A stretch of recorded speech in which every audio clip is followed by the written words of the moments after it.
Buon pomeriggio dall'Arcoveggio, convegno di corse di giovedì 28 novembre.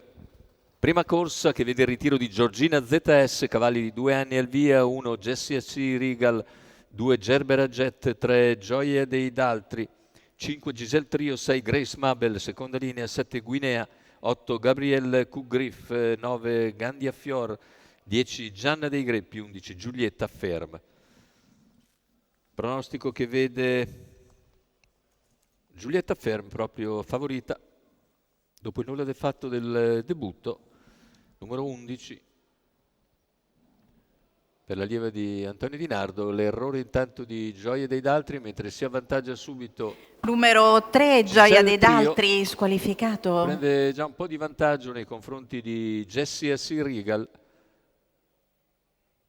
che prova ad avvicinarsi a metà piegata. Ha preso la testa in poche battute Giselle Trio e conduce al completamento dei 200 iniziali nei confronti di Jessie S. Regal, mentre per corsie esterne Numero 6 Grace Mabel, anche tanto squalificato. Grace Mabel viene squalificata.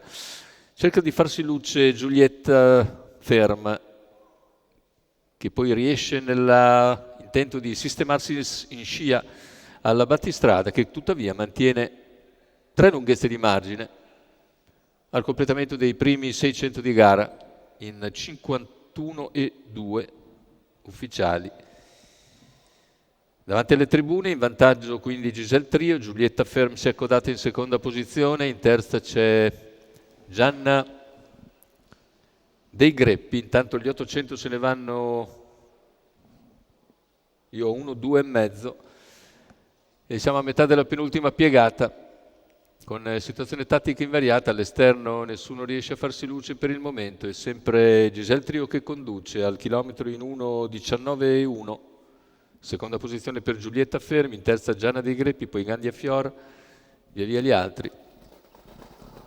Cavalli che affrontano i 400 metri conclusivi, l'ultima curva con Giselle in vantaggio su Giulietta Ferm, ancora Gianna dei Greppi, completamento della piegata, sposta a questo punto Giulietta Ferm, prova l'aggancio con Giselle Trio che ha ancora una lunghezza da amministrare ma scatta veloce Giulietta Ferm al suo esterno, Giulietta Ferm nel finale prende il sopravvento e vince nei confronti della stessa, mentre al terzo posto finisce Guinea lungo la corda.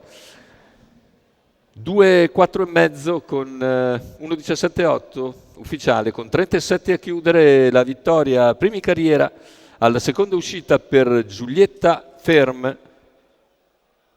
Antonio Di Nardo in sediolo per conto di Gennaro Casillo e della scuderia Spallina. Rivediamo le immagini del finale con Giulietta Ferm che passa abbastanza agevolmente, anche se di misura, su una valida Giselle Trio, terzo posto per Guinea.